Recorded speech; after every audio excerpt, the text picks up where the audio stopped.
Arizona, Sunday, December 1st at Talking Stick Resort Arena. Coming soon to Arizona PBS. Washington Week is an island of civil discourse in a chaotic media environment. On Friday night, we gather the best reporters in the nation and have a conversation that's about informing the American people. Washington Week. All new, Friday night at 7 on Arizona PBS. Are you nervous? A little bit? Oh, okay. Why? Meet a team of rebel heroines working to change the way prostitution cases are prosecuted. No one in here wants to see you in jail. Blowing up on POV. All new, Monday night at 9 on Arizona PBS. From the Cronkite Studios in downtown Phoenix, this is Cronkite News. A look at the solutions in place to keep Arizona children who age out of foster care from living on the streets. Plus, why cities across the state are getting rid of or cutting back on their recycling programs. And Playground Paradise, how a local charity is looking to promote physical education at a Valley Elementary School. Cronkite News starts now. Good evening, and welcome to Cronkite News on Arizona PBS. I'm Madison LaBerge. And I'm Daria Yasmin. Thank you for joining us. Tonight, we're diving into child foster care in Arizona to see how some people are jumping at the chance to remedy problems in the system. Those from the outside and the inside, our government are looking to get involved. A new program between the Maricopa County Sheriff's Office and the federal government could provide much needed help for teenagers who are about to age out of foster care. Cronkite News reporter Ellie Nakamoto-White is live at the Cronkite News digital desk to explain how it works. Ellie? The idea is to make the transition for these teens much smoother as they go from living in foster care to living on their own. Officials say that for some, the first step to being a successful adult is to have a stable living environment. I guess within the foster care system, we don't see each other as peers, but as more as family, since that's what we had to work with. 20-year-old Angel Martinez has been in Arizona's foster care system since he was 14. He calls himself one of the fortunate ones. Luckily, I was one of the lucky kiddos to get into the foster system, since I was one of the few that actually got into a good group home. And that can be critical for foster youth like Martinez. The Arizona Department of Child Safety reported in August of 2019 there were roughly 874 foster care children between the ages of 18 to 21. However, those who work with these young adults say that number can get even higher. In Arizona, we have about 950 young people each year that transition out of foster care over the age of 18 who do not have a permanent family. When kids turn 18, they either have an option to stay in the system on a voluntary basis or leave. But we know right now at least 50% of the 950 youth that are leaving foster care leave, right at age 18 because they're tired of the system, they're tired of adults telling them what to do all the time, but they might not have the skills and opportunities that they need to be stable as an adult. This can lead to many of them walking away without a permanent home. And we know that generally in the nation and in Arizona, about 1 in 4 youth who transition out of foster care experience homelessness. Beth Rosenberg says there is a solution through this new program. We are going to give you housing vouchers, Sheriff's Office. Now our next step is to figure out how to get that out to youth. The process for this initiative is to work with the housing authorities to make sure that they apply. Eshawn Peterson was in foster care herself and knows how difficult it can be to transition out of the system.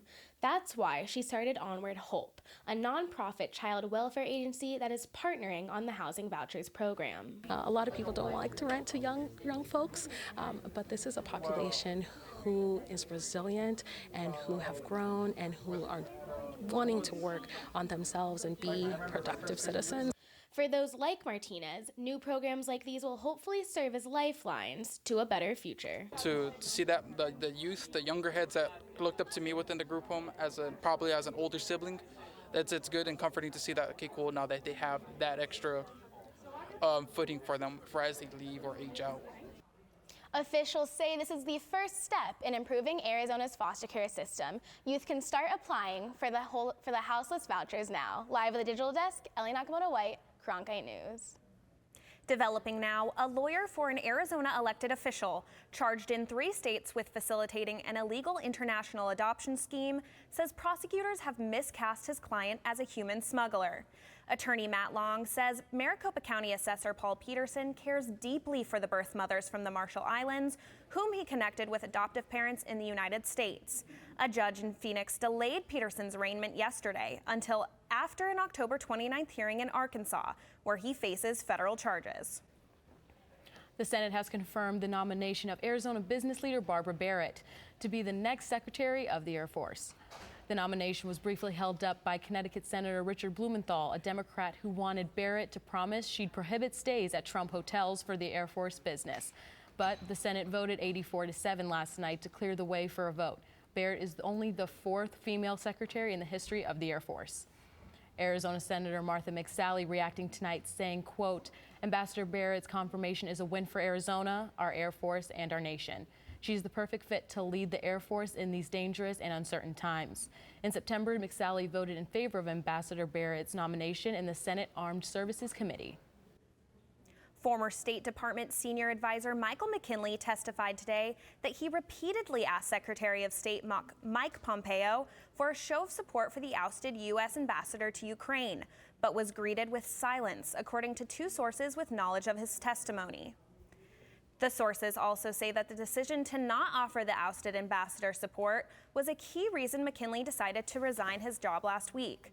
McKinley appeared this morning before the 3 committees leading the impeachment investigation into President Donald Trump, which are probing Donald Trump's call with the Ukrainian president.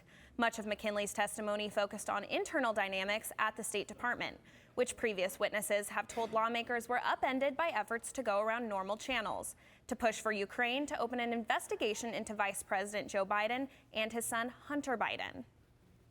Most everyone in Congress seems to support the Land and Water Conservation Fund, which is used for state, local, and federal park lands. But liking a program and funding it are 2 different things. Now Congress is being asked to put its money where its mouth is, as Heather Cumberledge reports from our Washington bureau. National parks attract millions of visitors a year, each of whom comes away with something different. Arizona resident Corey Harris says he came away with a new direction for his career. It was actually a national park here in Washington, D.C. that actually inspired me to switch careers. And Harris says the parks are particularly important to veterans like him. Having monuments and national parks to go to gives those veterans that chance to feel like they're a part of that home. That's why Harris joined others on Capitol Hill recently to push for guaranteed funding of the Land and Water Conservation Fund, which pays for state and federal parks. LWCF has been around for decades, but needed to be renewed every few years until the spring, when Congress voted to make the popular program permanent.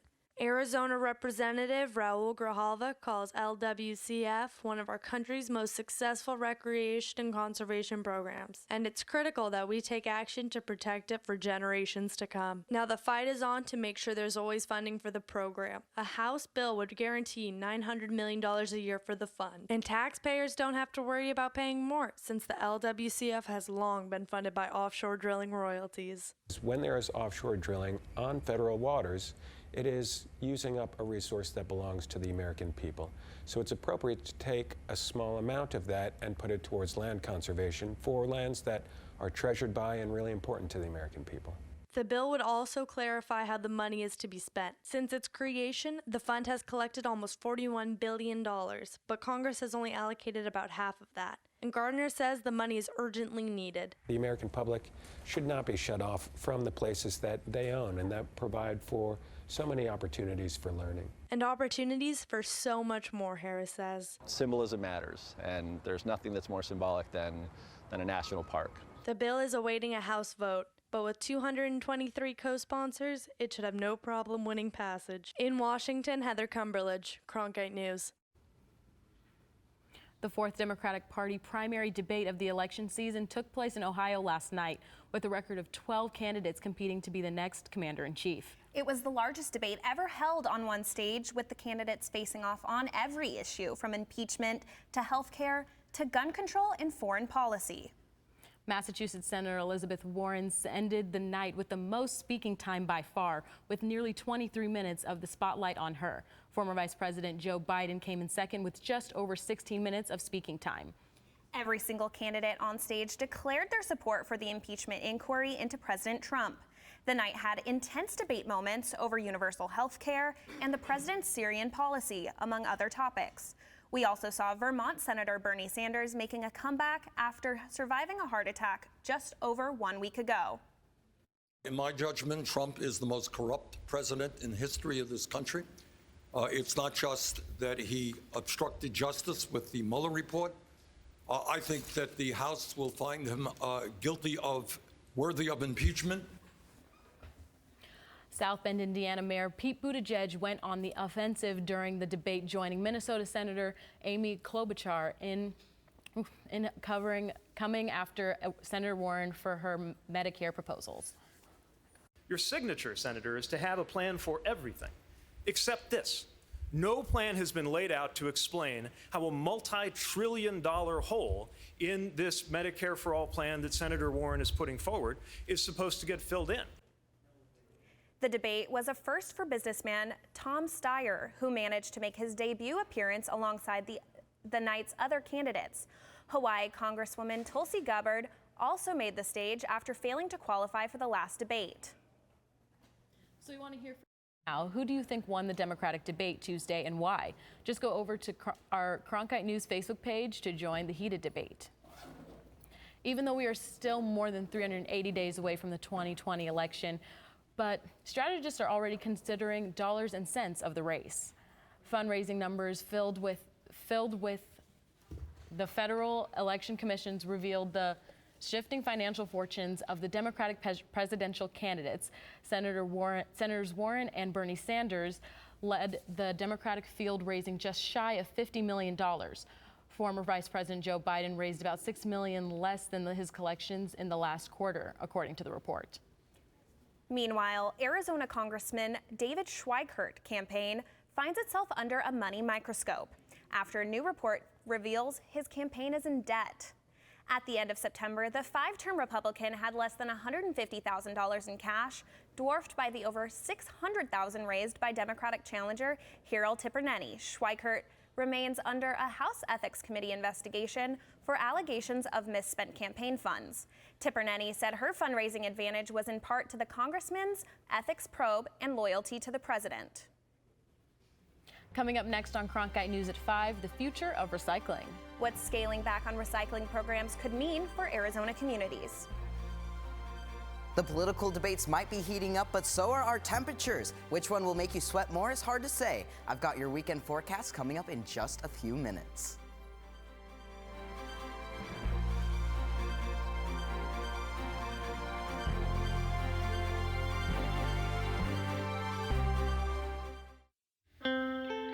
As journalists at Cronkite News, we report on stories that matter to you by focusing on the local impact.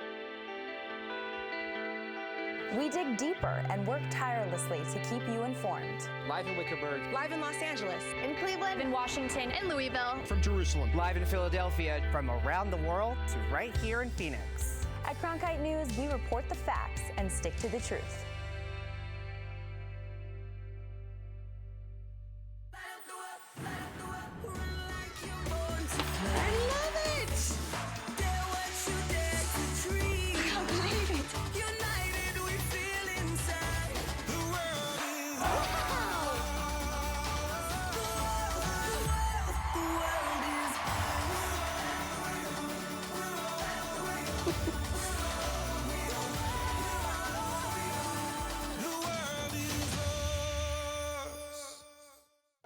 By the year 2050, there will be more plastic in the ocean than fish. Before Professor Halden, I had an insane amount of passion, but I almost felt helpless because I didn't know how to use it. Professor Halden gave me a chance to make a difference. Being at a place like ASU allows you to take these big leaps. Ultimately, the biggest problems in the world cannot be solved alone.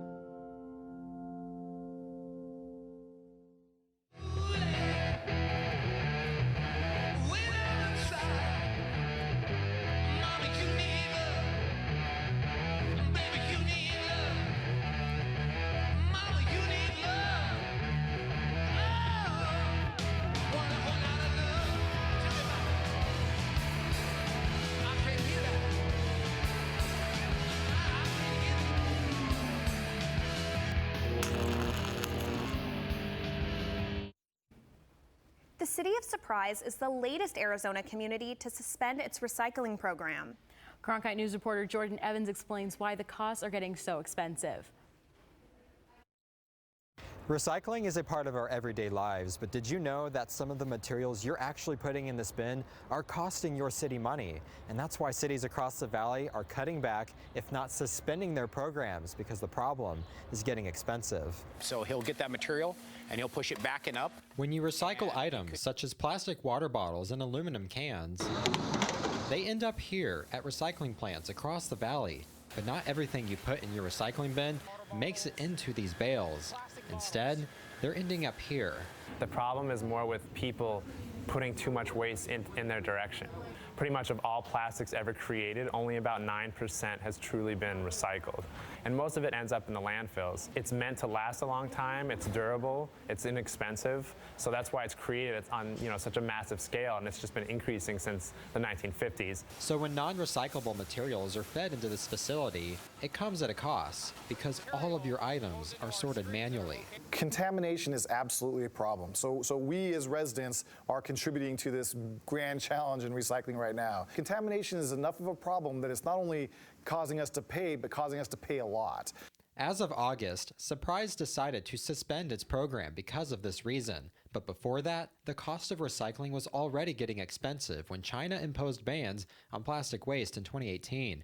A recent study published in Science Advances says nearly half of all of the imported plastic waste globally since 1988 will be displaced by 2030. That's equivalent to about 111 million metric tons. They're expecting to get this, this delivery of plastic, and they get a bunch of trash mixed in, it becomes a problem. And why would they want to keep buying it if then it takes extra manpower and extra hours to be able to separate all that stuff out and then move on with the recycling process? What was one problem has now evolved into two. Because China was receiving contaminated plastic waste, this has now created a much larger surplus here domestically.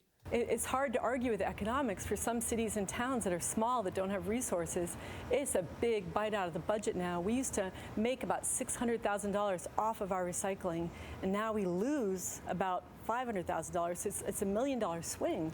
Lauren Kuby with the city of Tempe says the city is struggling to keep its recycling program alive. So far, 4 cities in Arizona have suspended their programs completely, and several others are making huge cuts. I moved here when I was 3, so my entire life I've been here. It's always been a thing of we separate the recyclables, that kind of thing, and put them in the recycling bin, and it's just always been the norm for me, basically. And to have to throw them away now, it's just so odd. I know they say to keep separating them, but we haven't done that. One of the advantages of pushing pause, like what we did, is this grabbed residents' attention. And so on social media and in person, residents are saying, what can we do to get recycling back? What can we do to make it work? So for now, residents of Surprise can drop off their recycling at the Northwest Regional Landfill on Saturday mornings, and that's where it will be processed in a material recovery facility. Gent says until cost-effective solutions are identified, check with your city's website for information on what you can and cannot go in your curbside bin. If I could explain 3 things, it's don't throw any plastic bags or any wrappables, we call them. If you are using a recycling container, make sure that you put your recyclables in loose, and try to use the internet to educate yourself on the items that are best being recycled right now. In Surprise, Arizona, Jordan Evans, Cronkite News. While communities look at the future of how to make recycling work, some cities like Tucson have cut back programs. That city has moved pickup recycling every other week instead of weekly. Right now, a disease that can be deadly to dogs and spread to humans is on the rise in the western United States, including here in Arizona. It's called leptospirosis. The CDC says it's spread through the urine of infected animals. It typically gets into water or soil where other animals can come into contact, becoming infected.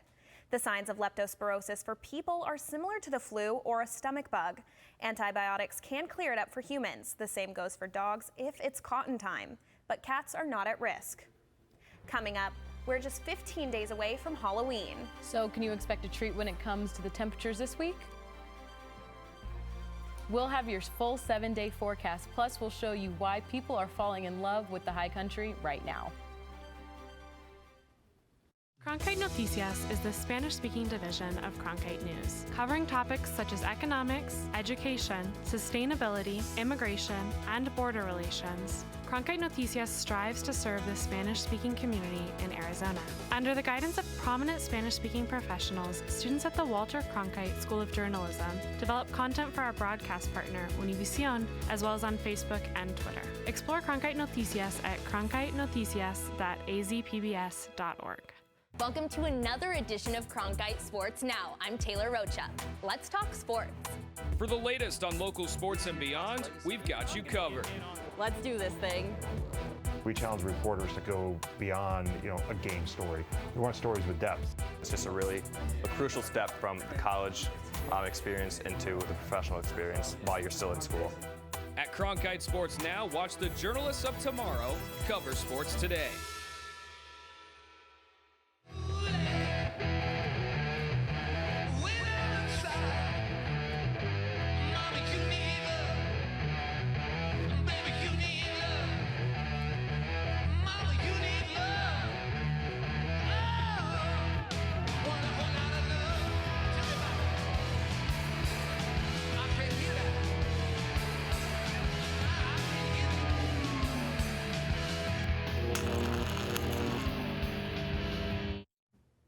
You may think Arizona doesn't have 4 distinct seasons, but if you head up north, you can find gorgeous fall foliage.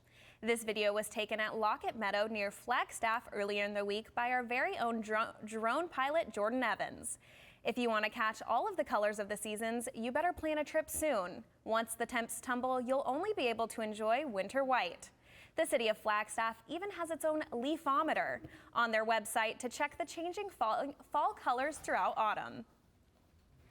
So Quentin, will we see any changes in the seasons this upcoming week with our weather? Not necessarily here in Phoenix, but up in Flagstaff for sure. We see some beautiful colors of those leaves changing. I'll show you those temperatures, but first let's take a look at your planner for this evening. 5 p.m. we're currently at 94 degrees and your sunset for tonight is scheduled for 5:53 p.m.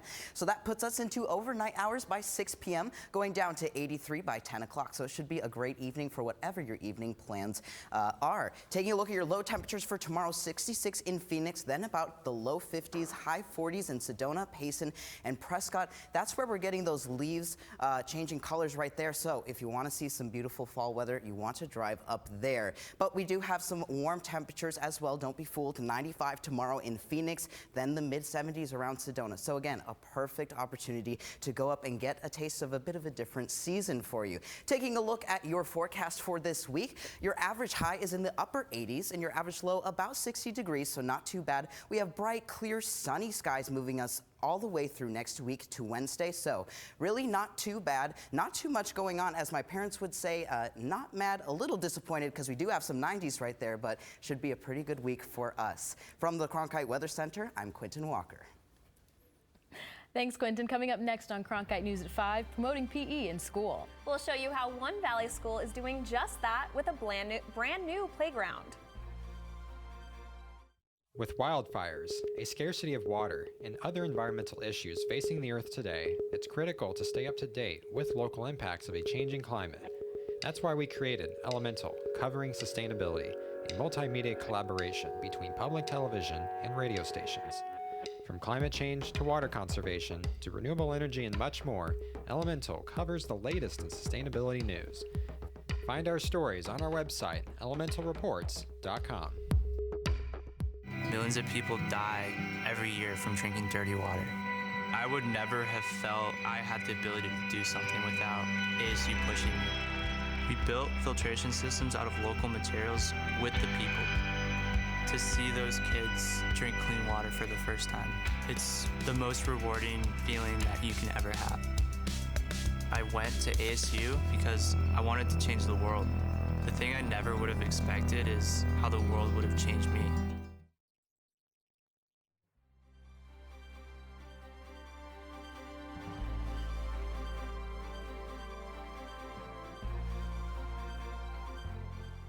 One Valley School is home to a brand new playground thanks to volunteers and a big donation. Cronkite News reporter Rio Painter shows us around. Students at Palm Lane Elementary School in Phoenix never had the option to plan a full playground. Before today, there was a small slide and a few swings. With over 40 volunteers, United Healthcare and Fiesta Charities worked together to bring a new playground to the school and some other improvements. Here at Palm Lane, we're doing some landscaping projects. We're laying new rock, fresh plants. We're doing some painting projects in the hallways and the bathrooms, but just some things for the kids to kind of notice and maybe brighten their day and see something new. Last year, faculty and students were ecstatic to learn that they were getting a new playground. That our students get the opportunity to have a new playground added to our school, because not only do we promote academics here, but we also promote physical education, and it's really important that our kids have the opportunity to exercise and play. Students can now enjoy the landscape that has been added along with the challenge course every day during recess. In Phoenix, Rio Painter, Cronkite News. So far this year, Fiesta Bowl charities have donated more than $3 million to community projects. Cronkite News is proud to be the news division of Arizona PBS. Here's what's coming up on Arizona Horizon and PBS NewsHour. On the next Arizona Horizon, the U.S. Supreme Court begins its new session. We'll look at some of the cases the court has agreed to review, including a capital punishment case from Arizona. A Supreme Court review on the next Arizona Horizon. I'm Judy Woodruff. Tonight on the NewsHour, Congress returns and ramps up the impeachment inquiry. We have the latest coming up after Cronkite News and Arizona Horizon on Arizona PBS. That's it for Cronkite News tonight. Thanks for joining us. For top Arizona stories anytime, go to cronkitenews.azpbs.org.